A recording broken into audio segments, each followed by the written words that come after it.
ndabaramukije bene data bakundwa, ndabaramukije mu izina ry'umwami wacu Yesu Kristo. Ninjye Dorukasi Vumiriya, nje kuri wa murimo Imana yantumye kandi ntegerezwa kuwukora nk'uko bishaka, kandi ntegerezwa kuwukora ndabikunze, kuko nindakora nk'uko yambwiye ndashobora gupfa, kandi nanabereka naho n'ubundi shetani nawe n'ubundi niho handi naho zanyica. Ndabaramukije rero mu izina ry'umwami wacu Yesu Kristo, bene nacu muzambona mwese muzanyumva. Nzanye kandi ubundi butumwa Imana yantumye. Imana yambwiye ati nimbira abanyaustrali bihane, nabo mu bindi bihugu bazanyumva nabo bazihane. Muri make rero ntarinze kuvuga ibindi ndatevye, ndagenda babwire nti Imana yavuze ngo nimwihane, abantu muri kino gihugu nimwihane, bantu b'Imana nimwihane, niko Imana yantumye ngo ndababwire. Uzumva azumve, uzareka azareke. Aha mubona mpagaze aha, ndarwaye, ubu simpagarara singira gute, naha no kwitanga, kuko mbaye ntitanze n'ubundi ndashobora gupfa. Iyi Mana ku bantu bamaze kuyimenya bene data, iyi Mana yateye ubwoba, iyi Mana irahambaye, iyi Mana igiye gutuma urwaye, iyi Mana ikagutuma uri mu bibazo runaka, ntigikangwa ngo nabiracitse, ntigikangwa n'ibibazo byawe, ntigikangwa n'igihagararo cy'umuntu. Imana igutumye nyine tegezwa kugenda, kuko ni benshi ituma bakanga kugenda, ikabakorera ikintu kibi. Imana igihana, Imana yagutumye itumye kugenda imvugire, ukanga iraguhana. Ibyo ni ibintu bizwi. Bene wacu sindangansetse aha ndagowe, bene wacu sindangansetse aha ndagowe. Kuba rero naje kuvugira Imana, hari aho irimo irankura, harimo aho yankuye, kandi hari ibyo yankoreye umwana w'umuntu atari kunkorera, hari ibyo yankoreye inshuti itari kunkorera. Iyi Mana iramwa ngo ngende ndayivugire, mvuge gukomera kwayo, kandi mwashaka mwayitinya. Iyi Mana irahambaye, ubitarashyikira mu rugo rwiwe ngo ugire ikintu imwereka, cyaba kibi cyaba cyiza, kuko iby'Imana dukora byose turabyakira, naho cyaba ari ikintu kibi ikurungikiye, yagira ngo igupime ukwizera kwawe, yagira ngo kugeze imbaraga zawe ufise mu kuyisenga. Imana irashobora guteza ikintu kibi kikagushyika ko, yego birashoboka. Wowe rero utarahura n'Imana, umuntu w'Imana, Imana iteye ubwoba, nimuze tuyikorere, nimwihane. Ikintu cya mbere hamwe nimwihane, kandi ibyo mutanga n'ikigira 10. Bantu b'Imana bari mu kigino gihugu, n'abari mu bindi bihugu bindi by'Uburaya, n'abari muri Afurika, bantu b'Imana, Imana yazanye hano, yurije indege mukaza hano kuri visa yayo, yabazanye hano ngo mube icyitegererezo cy'abo dusanze hano, tube intangarugero cy'abantu dusanze muri iki gihugu. Mwarashitse hano muri irara, muravuga ngo iyi si ibaye yanyu, ariko Imana iraje guhana. Imana iraje guhana abantu, kandi Imana izabicishamo mu guhana abantu ni nyinshi cyane. Hari indwara zigiye kuza zidafite urucanjo na rumwe, abaganga bazameze gute, nta rucanjo ruzaboneka. Imana ije gutikiza abantu mu buryo bwinshi. Bantu b'Imana nimwihane, niko Imana yantumye ngo ndababwire, mwihane kandi mutange n'ibira 10. Mwaraje hano, Imana ibaze kugira ngo mugire ikimazi kuri Afurika, naho muje muri rundamizi byanyu, ari byo byose aya mahera ikintu cyose muri murakora kitarimo gusenga, kitarimo kwihana, kitarimo kugira neza, gufasha uvugira abapfakazi, icyo kintu cyose Imana igiye kujya kukirandura. Bwabo tudufise hano, bwabo ufise muri Afurika, ibyo byose birayogeye. Icyari imbere rero nimwihane bantu b'Imana, nimwihane. Ngewe ikigeragezo ndimo nicyo kurogwa, niyo mpamvu nimwumva mvuze iby'abarozi ntimuzanyumve nabi. Ndi mu kigeragezo cyo kurogwa, ndi mu ishuri ryo kurogwa. Wowe muntu wabaye igikoresho cyo kundoga, urafise ingorane. Wa muntu w'Imana we, wa muntu uzanyumva, bantu b'Imana nimwihanure muhanure n'abana murimo murakora amabi n'amabi yanyu mukatoza abana banyu nibyo Imana imiranyereka bantu Imana imiranyereka narabwiye ngo mujye musoma igitabo cya Ezekiyeli kirimo byinshi kirimo amashuri y'Imana igikoresha ku bantu Ezekiyeli yarikoreye ibyaha by'Abayisiraheli yikorera ibyaha by'Abayuda Ezekiyeli yarikoreye ibyaha by'Abayisiraheli yikorera ibyaha by'Abayuda arabyikorera nyine Imana yabimwikoreza ngo ndagushiraho akarorero buri wese uzakubona wese azamye ko nabo ariko bizagenda ingorane Ezekiyeli yahuye nayo mu butumwa muzazibona ingorane Ezekiyeli yahuye nazo nizo mpira nazo muri kino gihugu ngiye bantangwe ntamara n'ukwezi bantu b'Imana bavuze ko mu rushengero batangira 10 no kwihana biviramo ingorane kugeza n'uwo munsi ndi ikimuga aha naho umuntu mpagaze aha ndimo ndashingiriza sintambuka iminota 10 singiye n'iminota ingahe bagara simpagaze ngire gute nyewe ariko rero icyo n'Imana bishatse wowe wagize igikoresho cyo kundoga umuntu w'Imana satani arimo arakoshya ngo nyice ariko se hejuru hari Imana bantu b'Imana iyi Mana mwumvira komeye iyi Mana mwumvira akora iyi Mana mwumva irandengeye imisi itari mikeya iyi Mana mwumva ngewe ncururwa gupfa hafi ngira ngo ni turuzine umuntu w'Imana wowe uri murampinga ngo mpfe ese igihe wabonaga ituru ya mbere ntacyo mbaye urongeye ituru ya kabiri ubona ntacyo mbaye urongeye ituru ya gatatu ubona ntacyo mbaye kandi uzi ko ndakuzi kandi uzi ko ndabizi yewe mwene wacu ikindi uri ndende giki atari guhona babajwe n'abana ndikesha ababyeyi Imana ije guhana n'abana byose n'indiri mu nda byose ijyaniranya mbega umusizaza guhana wasanga n'abana Imana bajyaniranye abana bazaba bazize iki bantu b'Imana hari igihe abana bazira ibyaha basananye nabakoze muntu ndaba umuntu uzanyumva mwene wacu abakristo kuri kino gihe abantu bakivugira Imana mu by'ukuri barafise ingorane abantu bakivugira Imana by'ukuri barafise ingorane turabizi nta muntu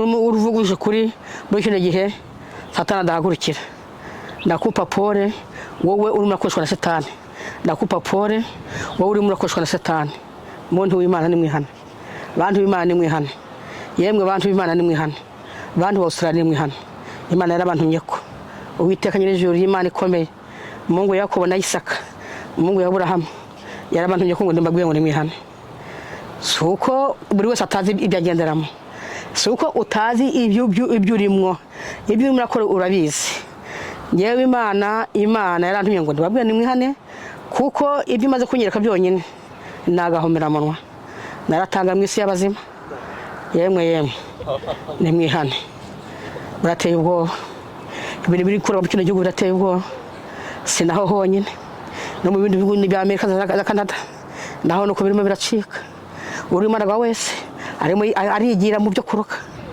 bantu b'Imana satani yamye n'umwanzi wacu ariko ubu arimo aratuganza satani aratuganjeje ndabazwa n'abantu babaramenye Imana kuva kera ubu rero nibo bari ba chef mu kuroga muntu w'Imana nyewe naratumwe nawe bagutumira muzi reka kumbuza amahoro yewe wamuroziwe nabwiye kubamye bwanjye nubwo barozi ubari bwose nzavuga bwose nibyekeye kubarozi umuntu umaraga yitwa umukozi w'Imana urarimbutse kwere nta banga ririmo tujye kujya duhendana tujya mu rushengero twigishanye iby'amahoro kandi nta mahoro dufise nta mahoro y'umunyabyaha mu byumve neza noneho Imana yarakaye ibyavuze byose ijye kubishyira mu ngiro yatumye abantu benshi cyane murekanyemo bapinga ndo kuva kera hose bamwe barabishaga namwe icyo bashaka kugira ngo munkorere ariko Imana ntizabemerera ndacyafise umwanya wo kwikorera ni mwihane bantu b'Imana ni mwihane niko Imana ivuze iyo ndaza gitwaza ngo ntabonye umuhanurira iyo ndaza gitwaza ngo ntabonye kibwirwa ohoya Imana mwe mu gihugu ngo ni mwihane kuko murazi ibyo ayo murimo murayazi ndababwiye ngo mujye mu gitabo cya Ezekiyeli ni utafise Bibiliya afise simu isimu za hano zirimo kila lugha yote, harimo ikinyarwanda, harimo ikirundi, harimo igiswahili. Mujye muna numva simu aho zavuga ngo muhasome, mujya muhisomera. Nabuda ngenda shaka kwasoma nabi, ako zajya mbabwira ahantu muzajya musoma, mujye muharaba, niho muzamenya ikimana ibagomba ko. Imana tugiriye neza, turashize. Imana ubujigi dufisiye mwa abantu mwe, Imana ifise ubujinya ku bantu bari mwisi, maramaze kuba abantu bigenza. Yemwe abantu b'Imana, tuye tubyuka dushima Imana. Ngewe ndayishimira amasaha yose kuko ivyirimo irankiza ni byinshi cyane. Ndababwire wowe umuntu unyifuza kompfa, yewe muntu w'Imana, Imana yacyampaye umwanya wo kuyikorera. Reka kungabanyiriza iminsi, kakungabanyiriza iminsi. Imana cyafise iminsi yo kuyikorera, ndacyayifise.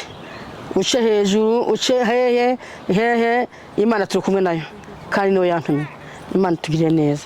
Reka ndabereka rero aho muzajya musoma, umwenyine mujya mwisomera abantu b'Imana, kuko Imana ikeneye ko tubabwiza ukuri, apana guhendana ngo igihe cyagiye, igihe ni iki. Imana igiriye imbore kandi igiye kubikora bidatebye. Ntuzi ni isaha yawe, anashaka nanjye nyine sinayizi, kuko igiye gukora mu byiciro byose, n'abasenga nabo bazagendamo. Ariko se niba nawe uri mu bagenda, uzajya hehe? Ndashaka kuba nzi ninkomeza kugumya ku murongo wanjye, ijuru vraiment ndimo ndarikorera, kandi ijuru Imana yarenyemereye. Nawe mwene wacu uzajya hehe? Ndugu yangu ni wihana, mwene wacu ni yihana, umurozi ni yihane, umusambanyi yihane, umwicanyi yihane, kuko igihe kiraje cyo kuburoga ko abantu bari mwisi, igihe cyaje cyo kuburoga cy'abantu bari mwisi. Kandi ntimbwiye ngo ibyo Imana igiye gukora suko umuheru uzabuce, oya, ije kugabanya, ije gupunguza hasigare bakeya bo kuyikorera, ije kugabanya abantu ku isi hasigare bakeya bazayikorera. Muntu w'Imana, ibyo ndabivuze kugira ngo ije ndimuzitwaze ngo ntacyo ngewe kwa kundi umuntu ahura n'ingorane kuvuga ngo iyo nkibimenya ngo nkihana, oya, sinkeneye ko bicuza.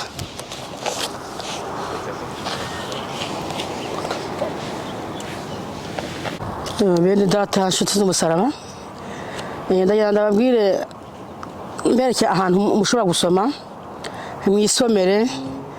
Umuntu wese uzi ko akijijwe natoza umwana we Bibiliya, kuko ibyo twasomeye muri Bibiliya nibyo byo kuzadutunga muri n'umunsi ugiye kuza. Ibyo twasomewe cyangwa se twisomeye, umukristo arashobora gusomera nabi, ariko wowe wisomeye urashobora gutahura ikintu ubutumwa bushaka kuvuga. Ndabwira ngo akenshi mujye kuna namwe kwisomera, mwisomere Bibiliya. Udafise Bibiliya isanzwe nk'igitabo afise isimu birimo, ibyo bizabafasha.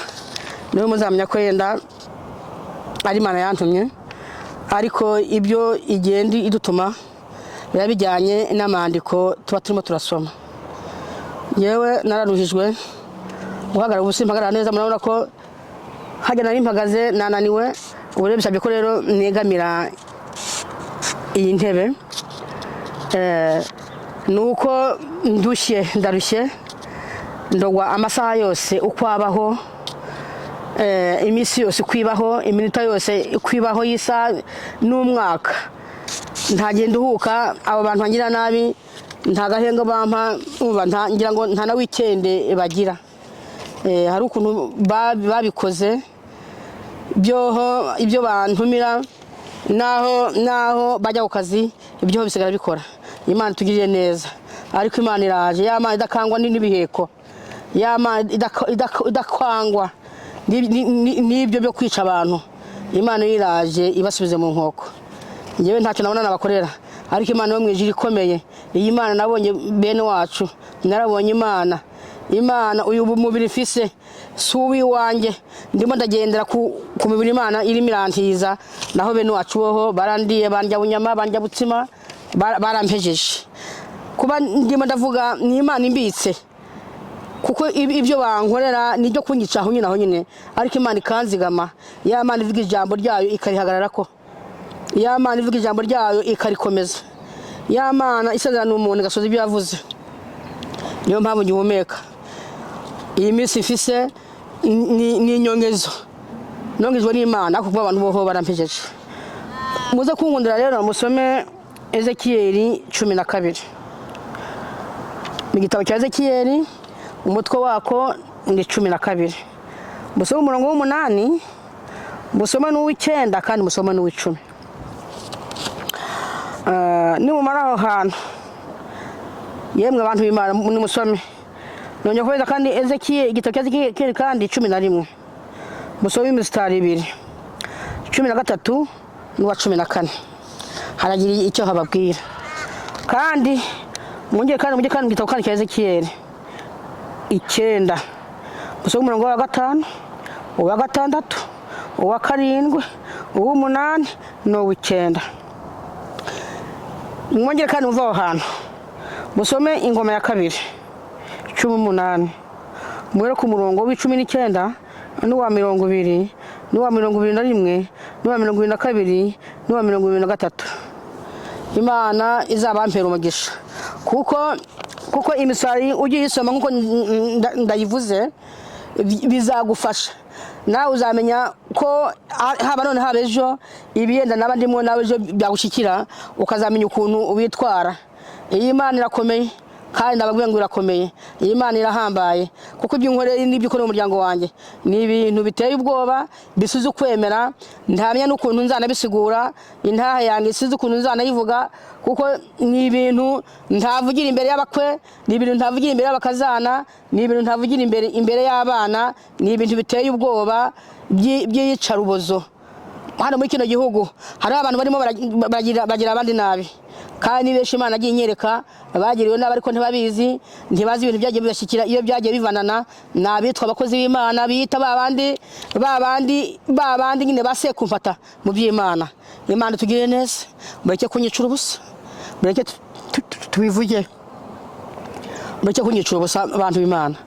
Ahasigaye muremeshezwe mu Mwami Yesu, uyu Kristo wangwe ku musaraba adupfira ibyaha byacu. Tureke kandi kumubabaza bene wacu.